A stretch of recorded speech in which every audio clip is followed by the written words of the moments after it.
Escape to the metaverse. Better act like you know. Yeah. You are now tuned into the Matthew and Rizzle show. Yeah. Escape to the metaverse.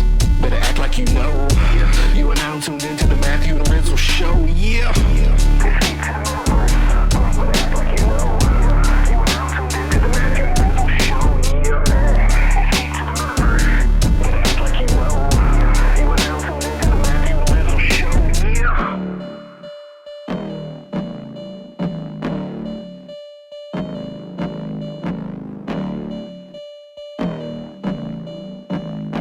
Dude, all right, boom.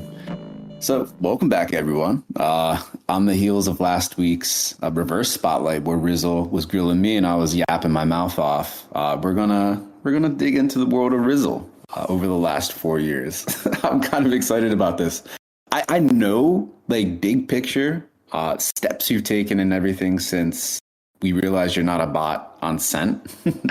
But I'm sort of curious to, like, have you lead us on this journey of what you've been up to since joining Scent and then transitioning from your real world normie job, which was like really important, into crypto and NFT land and everything like that. So that'll take us back to like 2019 and Scent and 2020. Oh, shit.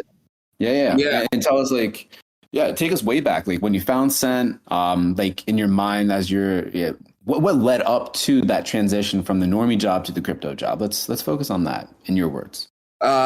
Yes, I will try and keep it concise because it is a long story with many meandering parts to it. Normie job, I was working in nonprofits as a social worker. I have a master's degree. I did that for like 16, 17 years and sort of did everything there was to do in nonprofits in the social work industry. But for people who know anything about that industry, there's really like no money involved in it. So crypto was always sort of like my passion, interest / side hustle. Starting from like 2012, I was just constantly tinkering, mining junk coins, flipping. I thought like the ethos behind like the technology was very much aligned with like my personal ethos in terms of, sort of decentralizing everything, knowledge, technology, that kind of thing. And so I was just sort of a super fan of everything, man. I came to realize much later on that I knew Rare Skrilla and Robness from like the early days of like the Poloniex troll box back in like 2014 or 15 or something like that. So weird connections, sort of transcended even prior to Scent. But so by proxy of being super fascinated with crypto in general, I still do this today. I just constantly digging around for information, and at least at the time, like all the forums were like really crappy and like full of scammers.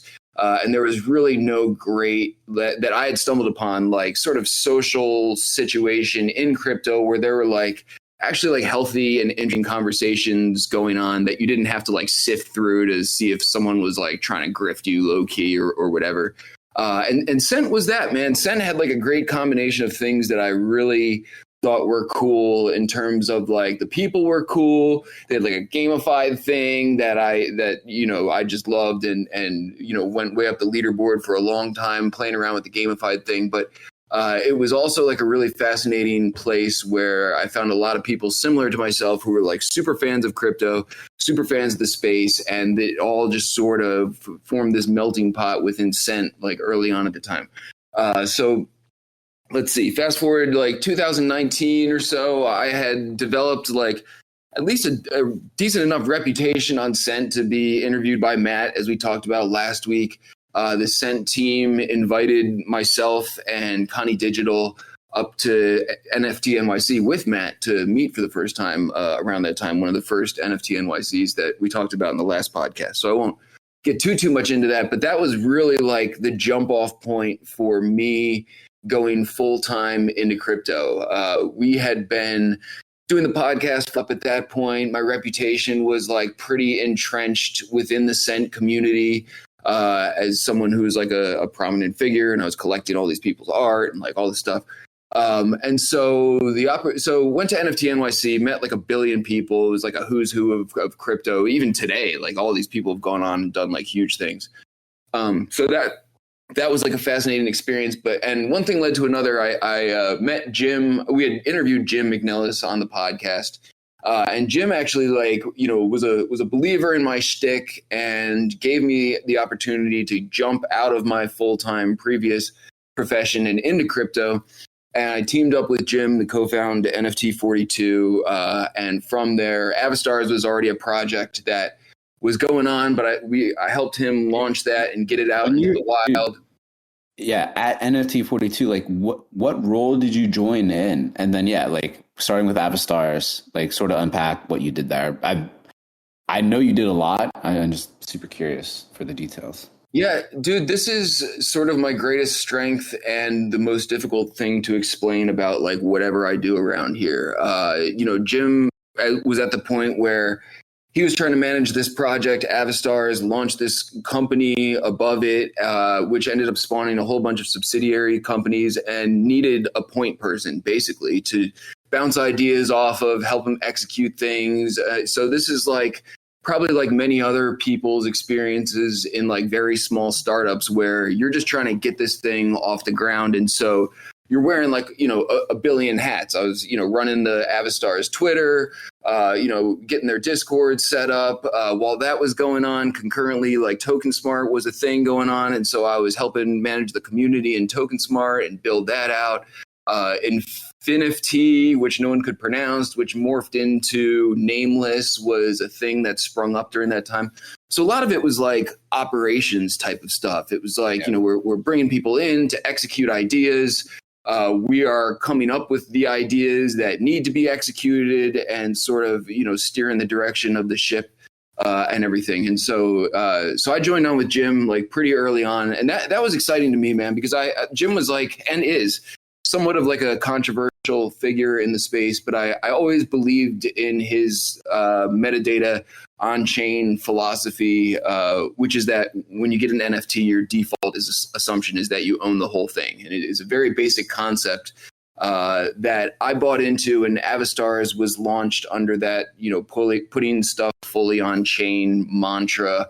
And I like that as sort of a core principle that that's the way NFTs should be designed. So I was whatever anyone feels about Jim, I get this idea that he's pushing, and I believe in this idea that he's pushing. And so, values aligned in that way, and worked there for about a year and a half or so, worked with Jim, and team expanded to 40, 50 people.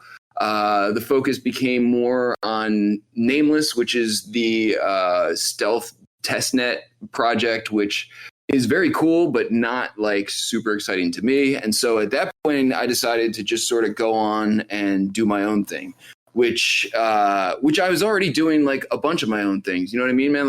While this was going on, everything's sort of feeding each other. We had been doing the podcast, and at that, by the time I left NFT 42, we had run the gamut on the podcast with a who's who of crypto. Same thing with the whip, man. The whip was cranking by that point. We started routing it through Token Smart. We got all the audio problems resolved, and we were having big ass events with big ass guests, and things were really humming around that. This is coming around peak hype cycle time around 2021 when I bailed. So then I did a series of random things, including launching on Chain, which is its own story and its own project that I reeled in. I hit up Snowfro from Art Blocks, and he introduced me to Sebi, who's a whiz of a developer, and I pulled in Miguel Garres to help with the artwork. And I've always been since early Crypto Voxels days, man. I remember walking around in there with you and Easy and Josie and EFI Dad, and just talking about what could become of the place. And that's probably the most consistent thread in anything that I've done once going full-time NFTs, crypto, is I've been very, very entrenched in the metaverse space and watched it sort of spring up around me. Pushed out this interoperable metaverse project that is probably still a year ahead of its time and has been out there for a year, but it's a thing that I believe is just an inevitable course of events for people to be wearing these chains cross platforms. So So it did a lot of things, man. There's a lot of other stuff going on besides Fly Frogs that. is in there, I think, too, right? What's that? Fly Frogs is in there too, as well, right? Absolutely, man. Fly Frogs came around right around the time I left NFT 42. Like a few months later, man, I just stumbled onto Fly Frogs and just, I mean, you know me, man. But even from Scent Days, I was like, I love funny things with funny eyeballs. And I saw the frogs. My wife actually saw the frogs, and she was like, "Oh my God, you're gonna love this." And yeah, man. And Fly Frogs was like, the project had launched, but it had launched at a time when like 6 trillion things were launching. And I just love the artwork. And I ended up talking to Josh, and his wife Molly is the developer. And the three of us hit it off. And Josh is like a brilliant dude on the side. I mean, his wife is too. She's done like some really interesting things with the metadata, but they were like right there. They were like, you know, we want to have fun. We want to do interesting things with the technology. And it was like an indie, like husband and wife team project. So, you know, we could do lots of things. We could move fast. Nothing is being taken too seriously, but, I don't know, man. I feel like this is also sort of like a common theme throughout like my history in the space, man. I feel like people are sleeping on Fly Frogs, much like people are sleeping on a lot of the stuff that I've done and been involved with. You know, just using Fly Frogs as an example, man, they're doing like more progressive, interesting things with their NFT project than like 99% of them out there. But because of, I don't know, I feel like the cutting edge stuff, you and I have been there for so long, man, right on the bleeding edge. And I love it. And we've made it a point to stay there. But inherently, I feel like people care about shiny, flashy, profitable things more than the most interesting tech stuff going on. So I think that's another common thread, man. Over the course of my time in this space, I've really just tried to align myself with people who feel similarly to the way that I do, man. And I know you're one of these people as well. It's like we've got this cool tech that is constantly changing, constantly evolving, constantly being built upon like Legos. Like, let's push it and see what awesome things we can do with it. Because I don't know, I truly feel like we're living in like a really important time, and these opportunities don't come up more than, you know, once or twice in a lifetime. So you gotta strike while the iron's hot. No, 100%, man. You got to go with the vibes and bias for the good people. And I mean, in the case of Fly Frogs in particular, Josh, as this world-class toy builder, I feel like we're only scratching the surface of what Fly Frogs could potentially represent heading forward. So I think anytime you have people that are fueled by passion and you bet on those folks, I mean, whether or not you have a huge return right away, you're having fun, which is its own return. And then long term, you know that they're going to be there having fun, whether they're doing the same project or they segue into something else. So the opportunity long term is always there. So that's awesome. So then as you're kicking the tires on these other projects post NFT 42, when did you actually link up with Monaverse and the Mona team? So Justin and I, the founder of Monaverse, had sort of been like circling each other for a little while on like social media. And we had been in Monaverse a couple times for the whip prior to when I met Justin. I think we had been in Metaguy's parcel and Jason Duckington's parcel. So I was a little bit familiar with the project. I really liked how they were like really pushing hard interoperable VRMs. I'm like, you know, this is right in alignment with the stuff that I like. And so I ended up meeting Justin in person at a later NFT NYC, and they had like a really cool event, man. They had Latasha performing, and so I tried to time this is one of these NFT NYCs where there's like, you know, you're just shuttling from side thing to side thing to side thing. And I was like, oh shit, cool. Latasha's performing. I get to meet Justin and sync up with the Mona team. We've been talking to each other for a little bit. And so that event was cool. And then I just had been in conversation for a little while with Justin afterwards, and opportunity came about to jump on board with Monaverse and help out with a little bit of everything, man. I think I was, you know, officially sort of overseeing metaverse event type of stuff, but I sort of like getting involved in these projects that are, just sort of bootstrapped and a little rough around the edges in the beginning, but it's a small team, but they're doing cool things. Like I love that vibe. And so I stuck with Monaverse for a year, man, and they've gone through a lot of changes as a company. They've expanded like very, very rapidly and are doing a lot of like really awesome things. But this has sort of like been a common thing for me as well, man. I like tend to last places for, a year and a half or so. And then I'm like, it just is time to do more of my, get back to my own thing and everything. So, in a similar way to NFT 42, man, Monaverse started going in a direction that is just different than it was, and a lot of changes were in the company and everything, and so it's all good, man. Justin's like a great dude, and I respect him a lot and everything, but we've gone separate ways, man, as of like a couple weeks ago, and I'm sort of excited to get back to get my ear to the ground again, which I've always had it, by proxy of the whip and the podcast.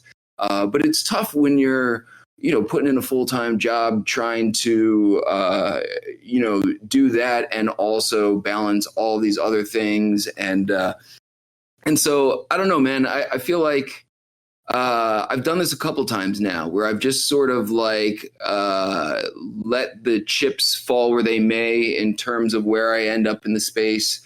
And there's a lot of possibilities out there right now, man. But the future at the moment is sort of uncertain. It's not like I'm going anywhere outside of the space.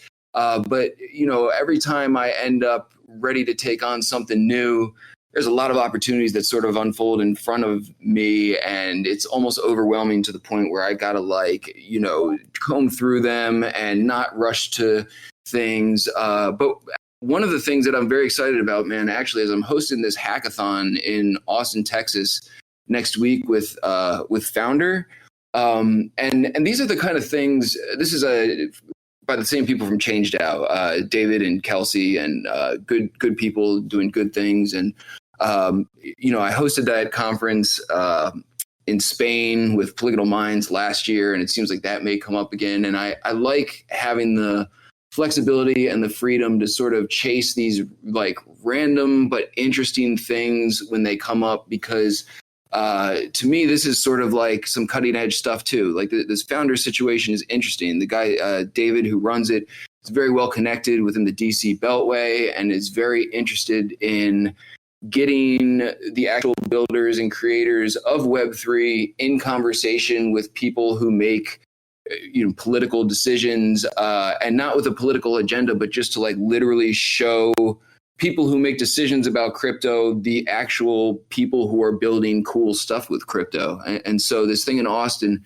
it is somewhat of a hackathon where they're going to be like working on real world problems within the city of Austin, and then there's going to be people from the city of Austin there to sort of see what's going on, and just almost like a group education think tank kind of thing. And I hope I got it like correct, but it's basically like that. But I'm like, this is interesting, man, and here I have an opportunity to go host this thing, and maybe this is an interesting direction that not a lot of other people are really pushing or exploring right now. So I'm excited to dabble again, man. That's how I really like found my way into this space, and how I feel like I've managed to build a reputation within this space is I just love everything about it, man. I'm like tinkering around with AI art. I'm like dropping shit on Zero. I got my random projects going on. I'm like, got a few irons in the fire. I'm hosting this thing in Austin, and I love being like right there in the fray. Dude, I love what David and crew are doing with Founder, right? In my mind, like I summarize it like they're trying to surface the stories that get us, like you and me and everyone that's in it for the right reasons, excited in the space, right? Like too much of the popular narrative focused on the scams and the bad actors, because it's easy to grab eyeballs like that. But like that's not the conversation we want to tell. So we need to shift the conversation, say something different. And that's what David wants to surface by bringing all these founders together, because each of the founders, I mean, they're not building something that no one uses, that isn't exciting to them, that doesn't have a good story with it. So it's just getting those stories surfaced. And yeah, I think he's kind of perfect for that job. And you're a perfect microphone for that, and speaker on top of it with the microphone to help surface those stories. So I'm excited for how that unfolds. But dude, so you've been through a couple cycles. You've been in the kitchen cooking shit up across a couple companies. Curious, like we all learn things by fucking around and finding out, right? So heading forward, like, what are some of the key learnings that you've gleaned from your experience, like on Scent, like as the power user at NFT 42, Monaverse, across like the other side projects, like as a builder with on-chain chain, with Fly Frogs and everything that you've done there, like. What are the key learnings that you have that like you would want to share so that maybe other folks are able to take those learnings and maybe avoid pitfalls or have a smoother time, like getting the cruising altitude and moving forward and doing other work? Yeah, just curious, like anything like that from your perspective. Yeah, a couple things, man. I've learned. Let's see where to start, man. It's sort of like a broad question. I've learned to trust my instinct in terms of I feel like there's been a certain let's see, let me back up. There's been a few different points throughout my history in the NFT scene. Let's see, what, 4.5 years now or so, where I've spread myself too thin, chasing, not necessarily chasing, but trying to get involved with interesting projects that I thought were cool, or getting involved with things that I thought would, values aligned or would be like a good source of like financial income. And I've always tried to stay true to that mantra, man. But I've gotten burned, as we all have, a few times in multiple ways. Nothing like too critical, but. I feel like, if I look back, man, and I think about, I just did this thing with Vipe yesterday. Sinks was hosting and reminded me that I actually met Sinks on Scent. I'd totally forgotten, like a billion years ago. And I'm like, if I think back on those people from Scent and like, Token Smart was like a big community early on. And I'm like, the people who were there and always seemed like they were genuinely having fun, like a lot of those people are still here and have stuck around and are there at like a moment's notice and are like down to do a thing. And especially during the hype cycle, man, I feel like, I'm guilty of the same thing a lot of people are, in terms of, okay, like now is our time in the spotlight. Here's potentially an opportunity for me to chase opportunities that wouldn't have been there before, or align myself with people that I'm not like super familiar with, but it might be a good thing. And I managed to get out of most of those things that ended up seeming weird. But this time around, I've parted ways with Monaverse, and I'm sort of in a situation where I could potentially do the same thing, like sort of just land grab all over the place and try and, be an advisor to everybody and get involved in like a million projects. But at the end of the day, man, I feel like I really just like to work with the people who feel similarly to me about the space, and they just love it. Win, lose, or draw, market goes up, market goes down. And I feel like there are a lot of like wolves in sheep's clothing for a very long time in this space, where, sort of presented as that and didn't end up being that, or they come into the space presenting as that and don't end up being like that. But now I feel like my radar is pretty good in terms of being able to pick out like who has showed up more recently, but they are in it for the long haul, or just, aren't here to just make a bag and run. So I think I've learned to trust my instincts, man, like, over the course of time, and not get sort of distracted by shiny objects and, fly by night opportunities. And I feel like those are the people, those people who are having fun, similar to what we were talking about with Josh at Fly Frogs, man. He's a toy inventor. He does big things. He's, got his own thing going on. And Fly Frogs is something that it was a hobby for him and his wife, and they just love it. And they're able to, do things with it whenever they want. And I don't see Josh going anywhere for a very long time. There's no inherent reason for him to. I don't know, man. So I think that's a long-winded way of saying, man, I feel like my people skills have had to be sharpened because there's a lot of opportunists out there. And was talking with Russ Frankie actually yesterday, and we were just sort of catching up. And but it came up, man, just the amount of people. There's a nucleus of people in this space who have a very, very specified niche basket of knowledge that is extremely desirable to people outside of the industry who don't understand the nuances. And even though there's a lot more eyeballs on the space and a lot more people involved in this space, if you want someone who like really knows what they're talking about, the pool is thin. And so, part of, I think, moving forward within this space is how to maximize my skills in that area alongside other people's skills in that area in a way that like is good for the space and doesn't get co-opted or goofed up in some way. I feel like there's a lot of opportunities to continue to build the space out right with like really dope people of the same ethos. 100% agree with you. I mean, trusting your instincts, of course, and then I think like to your latter point, leveraging all the experience and like everything you've seen for better, for worse in the space to do it right, heading forward with whoever you work with, whether it's bleeding edge builders or established folks from the outside coming into this space, right? That's crucial. And then like just being confident in all of your experience. It's definitely a very similar takeaway for me. Like in broad strokes over the past like 5-6 years working in the space, right? It's really cool to feel the confidence grow and what you've seen and what you know and like what you think will work or not, right? And then just doubling down into that and building and moving forward.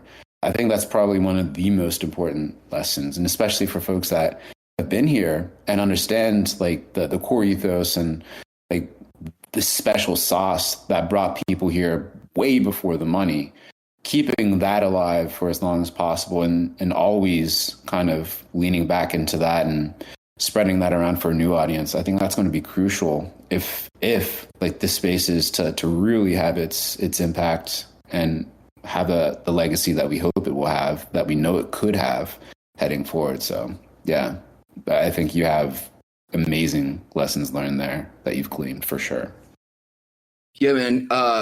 Confidence is absolutely one of the things I think has grown over time as well, man, because in the very early days, I think, nobody really knew how this was going to play out. And I'm, man, I'm very opinionated and I'm not shy about putting my opinions out there. And I'm certainly not, Miss Cleo and 100% dead on, but a lot of the stuff that I called early on has in one way or another sort of played out in the way that I envisioned it. And I feel like that has helped me to, have faith in my history within the space, because, sometimes these projects come out, sometimes these big hype cycles come and something's just blowing up. And I'm like, I'm looking at it and I'm thinking back and I'm like, dude, I've been in this space since 2012. I know this stuff better than, 99% of people out there. And this looks like bullshit. And usually I'm right, but it's tough to sift through the hype cycles, man. And I'm sitting on some bags from 2021. I mean, we're all guilty of, sort of getting sucked into those things. But as time goes on, man, I feel like I'm getting more wary of those pitfalls. And, if it, what's the thing? If it walks like a duck and talks like a duck, it's probably a duck type of thing. I'm like, this is a duck, dude. Yep. No, exactly. And a lot of it's like pattern recognition, whether that's in people or just stupid fucking ideas, and just being able to match that and be like, no, that's a good idea, or they avoid that, pass on that, juice is not worth the squeeze sort of thing.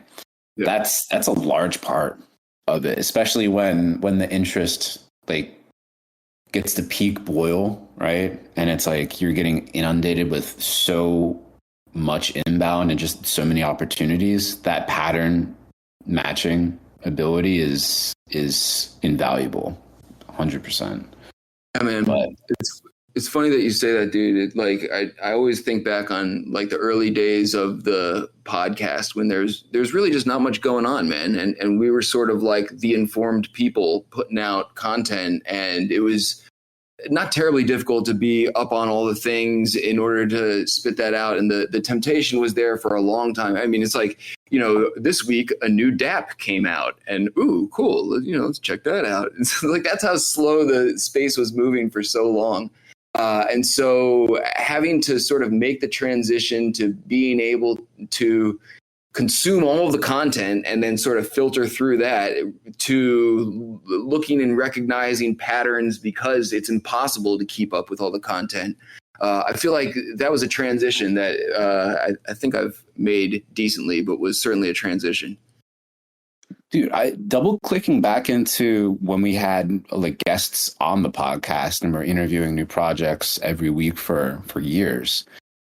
Some like behind the scenes insight that I think was invaluable to me after we had these interviews with everyone, right? Like after the recording was done and they hopped off, we'd always stick around and just have like a post game chat, right? Yeah. And a lot of the guests were legit. Maybe they weren't like super personable. Maybe they were like wet towelish, and it was like, man, that's not super exciting, but like what they're working on is cool. Wish that they could have a little bit like more animated conversation, or frame it in a different way for folks to get.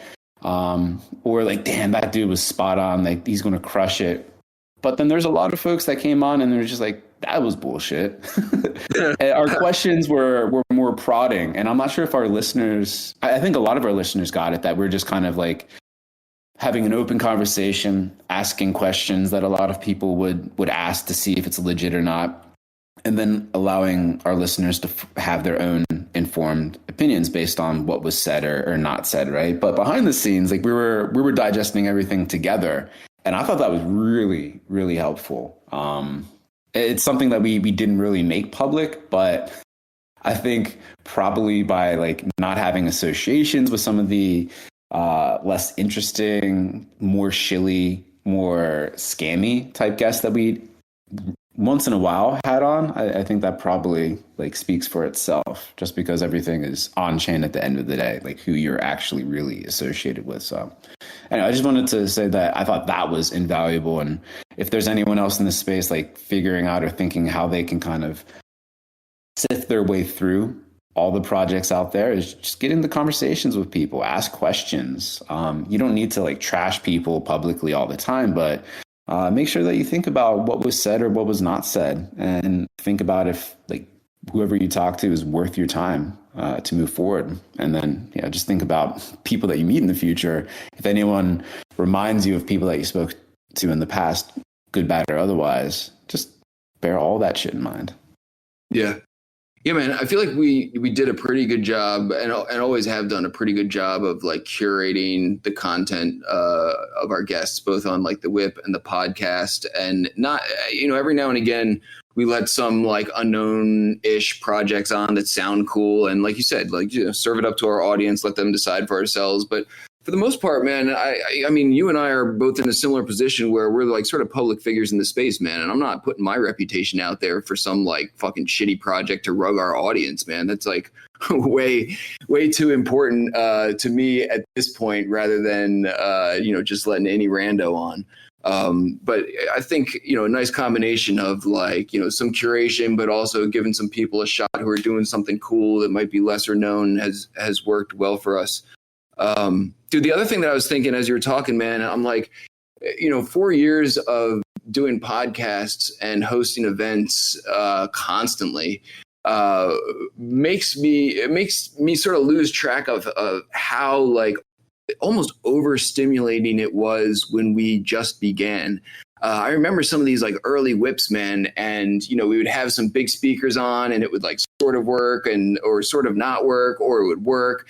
But then like afterwards, man, I feel like I had like an adrenaline rush going on for like an hour and a half. Like, we closed the event, we crushed it, a whole bunch of people showed up, the speakers had a good time. And it was like this, crazy uncharted territory of like public speaking within this context that we've really like refined over time, man. Now it's like it's fun and I love it, but it's also not something I'm even like remotely nervous about at all anymore, to the extent that I lose track of that it's a thing for other people. Sometimes people are hopping on one of our things and they're like, oh, I'm nervous, and I'm like, oh yeah, like oh shit, don't worry, this is like so easy. But I feel like that's been like an interesting progression, man. If I think back over the 4 years, I was like totally a non on Scent and in this community for the better part of a year. And now I've sort of like made full transition to like a very public figure within the space and hosting this hackathon and like, all these events and shit. I'm like, it's been a weird ride, man. Dude, like virtual event organization, management, planning, operation, execution, like the full value chain of virtual events, we have down to a science. Yeah. And I share that same like adrenaline rush with the old whips. Like I was nervous before those old whips. I mean, obviously audio problems being the number one culprit. Like shit, will people be able to hear anything? Will they be able to talk? Like, are we going to have like hours of radio like all those variables? Are they even going to show up? You know what I mean? After the invites and the promo went out and stuff like that. And then afterwards, like, especially after we got Dragonade on board, who solved the audio problems largely for us. Every successful whip afterwards, I was in Korea too. So it was like 5 a.m., 6 a.m. when the whips would end. Right. I would go out for a long ass run on the Han River, just like stoked beyond belief. Right. And now it's second nature. Like we're so fine tuned in terms of like what works, what doesn't, and what's fun for us, like in our neck of the woods with the whip in particular. But if we were to do anything else that was different from the whip, which we have many, many times and successfully in the past, it's so second nature for us.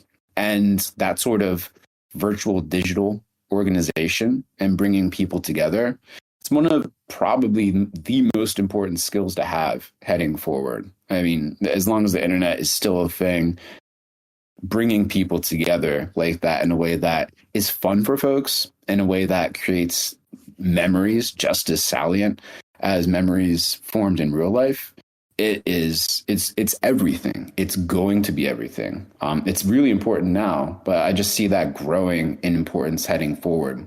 And for new entrants, they have to learn and stumble and figure out what works and doesn't, just like we did, which takes a lot of time. But that expertise we have, it's fucking cool to think about, man. Yeah, it really is, man. And I feel like, man, in the beginning, it was such a challenge. There's so many moving parts, right? And it's just like, can we get them all together and to fit together just to get this event, done? And that was like such an exciting challenge. But I think now, like, it's streamlined to the extent that, people hardly even realize, what goes on the back end, and how much is sort of done without even talking, man, which is like, such a cool thing. Like everybody sort of has their, tasks that they need to complete for the week. And, we need to sync up, once or twice or whatever. But like, it's a pretty like seamless turnkey operation. And honestly, dude, I've always been sort of surprised that there are variations of it. And there are some in like different platforms put out by different people. And we've had some of those people on the whip and everything. But I feel like the stuff that sprung up akin to what we do within the context of Web3 never really had this like the same angle that we did. I feel like all of our stuff has been sort of like a unicorn event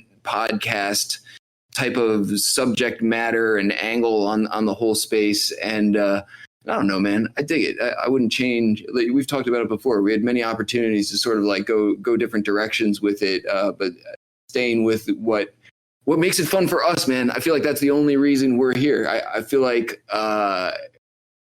it's obvious to me that you're having fun doing it, and I feel like vice versa. And I feel like if we had made some business decision with any of this to try and do something that doesn't seem as fun, I don't know if we'd still be doing either of these things. Yeah. I mean, having fun, keeping shit weird, I feel like those are North Stars. And biasing for those, both of those stars, it allows us to reinvent things as needed, like when it comes to the podcast or when it comes to the whip, right? Subtle variations, dramatic changes, switching up formats, introducing Samuel L. Jackson, things like this, right? Like, like it just, if you bias for that, you're going to have a good time. We experimented on the business side early on just to see if there's like any there, which there was. Yeah. And like, if we wanted to only bias for that, it would obviously dramatically take away from the fun that we're having, because a lot of people are just like, oh, that's not how you make money. It's not sustainable. You need to have like a 4-point plan, like whatever. We can do other things to make more money. That's fine with me. But keeping the fun at the forefront, I have a feeling long term we're going to come out and be on the podium while some of these other folks that we had chatted to in the past are talking about like getting a deck and things like this and like cutting out profanity and stuff, like, to like they're gonna be like, oh shucks, yeah, they were right. They're good for not making that fucking deck or whatever. Dude, I feel like it's a slow burn, man, but it's a slow burn that I believe in, and I think you're right as well, man. I think because we've stuck to our guns, because it's been a slow burn that we believe in, I think eventually we end up being able to do something with it that helps us make some money with it in a way that maintains the integrity of the whip, like helps get us and some of our people paid and everything. It would be awesome if we can end up in that situation on our own accord, which I think that's the only way we end up in that situation. We either keep doing this forever, like the way it is, or like someone gives us some support and lets us do it the way we like it. But I think, dude, that, I'm thinking as we're talking, man, I'm like, dude, we're going 4 years on the podcast, man, coming up on 4 years on the whip. I'm like, there's not many positions I've held or things I've done in my life for like more than 4 years consecutively. That's about my like patience threshold with pretty much anything, not even in like a bad way, but like after like, I don't know, after a little while, I just got to move on to the next thing. And I've always been like that. But I think the nature of the whip, man, and it being the whip and constantly being able to morph it into something different in a different direction, try different things, it makes it not feel like the same thing that I've been doing for 4 years. I mean, if you just think of, how they were running back then versus now, I mean, similar types of concepts, man, but like, I don't know, man, I feel like it's a fresh experience, like almost every week now. And I even know what's happening and it feels like fresh to me. And so I feel like somehow we've been able to create this thing that has actually held my attention for a very, very long time in a very, very positive way. And I'm like, this is some unicorn shit, man. We got to figure this out. I'm just sort of like spitballing now in real time. Yeah, man. I mean, and it helps to have a team too that feels the same way. Like it started with us and Jim, right? And then it grew and people hopped on and off, like shout out Chip Yogi back in the day, Sandy Meows, Carolina Duh. But like Dragonate, Show, like we added Fractillions, who's jumped on as of late. It's been really, really helpful. Of course, Johan and the meme team, right? Like it's really cool. It's a really just cool way to have fun. Like week in, week out over a long period, to your point, which is something that doesn't normally happen. It's kind of funny in the timeline. I see people that have podcasts with friends that are talking about similar adjacent things, and like they go on like months long, year long hiatus, and they're like, we're restarting the show, and I'm like, that's funny. Like, you know what I mean? It's just you feel different, basically. Well, I think a lot of people who do what we do, man, have set it up to be like a much higher lift, and because of that, it becomes like unsustainable. And we've sort of talked about that before, man. About our podcast recording situation is pretty like straightforward, simple, and like low effort. With like shout out Dragonate, some help on the few edits that we need and sourcing some Twitter handles. There's not a whole lot of like post production or pre production that goes into these things, and we've managed to have like a pretty wide reach and successful podcast. But I feel like the Whip is like that too, man. Like somehow we've managed to create this like, it's almost like a metaverse, like co-op, like community co-op situation where like everybody brings their little piece to the picnic, and then we all do our thing. And because everyone has their little piece, it's not that big of a lift for anybody, and it's not that big of a deal. And it's like super fun and sustainable because it's not over bloated and the weight's not really on anyone in particular shoulders. I mean, mostly you and I, in terms of just, sourcing speakers a lot of the times and that kind of thing, and the experiences. But it does feel like everyone chips in, man. And sometimes we have like, guests and speakers who, they chip in that week and do something. And it's cool vibes, man. I haven't seen anything else really quite like it. Dude, and sometimes the guests are participants, they chip in above and beyond, and they send some crypto to the Whip Meetup.eth, and that gets auto split amongst the co-op of folks that are helping put the show on that week, right? And every week or whatever. Like it's small right now, but it's kind of a cool framework to have. And I know other teams and projects are experimenting with that sort of crypto powered tech. Again, the Whip Meetup.eth and how everything is split is powered by 0x splits and their protocol that they developed. And it's cool. Small right now, but I think long term, and you know how shit adds up. Crypto dust today becomes fucking crypto gold tomorrow, that sort of thing. So, I mean, staying at the forefront, being open to whatever happens, it's fun. And the tech makes it really cool. Once people send money, it's just like, boom, auto split. And then people can do whatever they want. Yeah, dude, I think if I could pick anything moving forward, if I had a magic genie or whatever, man, the Whip has sort of been like the beating heart of so much of this for so long for me, and its continuous iterations, man. I'm like, maybe I can like manifest this episode. I'm like, we just need someone just drop a mill on the Whip and just, give us some runway to like build it out, with, the time and dedication that it deserves. And I feel like, man, the sky is the limit. We have like all the people and the infrastructure and the knowledge to like really go ham with this thing. So whoever's out there listening, give us a mill. The whipmeetup.eth. And in the meantime, man, I feel like it's been this slow burn of like this community, co-op type of thing where we're all sort of, building it little by little in this direction. And I don't want to give away too much, man. We've had some, there is direction, for people who think everything is complete chaos. We do have like a larger vision in mind for the Whip and this parcel and everything. So yeah, drop a mill on us and we will thank you forever and put a statue of you in the Whip parcel. I mean, that feels as good of a place as any to wrap up. Yo, give us a mill. Give us a mill. Trying to build the future, y'all. We need like, a little bit of support to just let us do what we want, in our own way, and trust us. We know what we're doing. Give us a mill. Shout you out on Twitter. Boom. There we go, dude. Well, thank you for taking the time and letting me reverse interview you 4 years later, 4+ years at this point.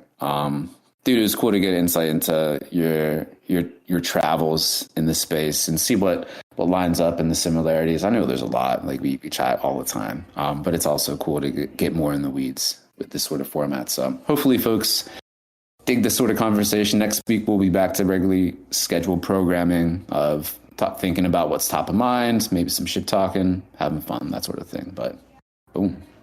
Yeah, man. Always fun diving back into the history and everything. So appreciate the interview. If I made no sense or if anyone has any questions about all the weird things I did, hit me up. Boom. See you at the whip tomorrow, dude. Good shit. Later, man.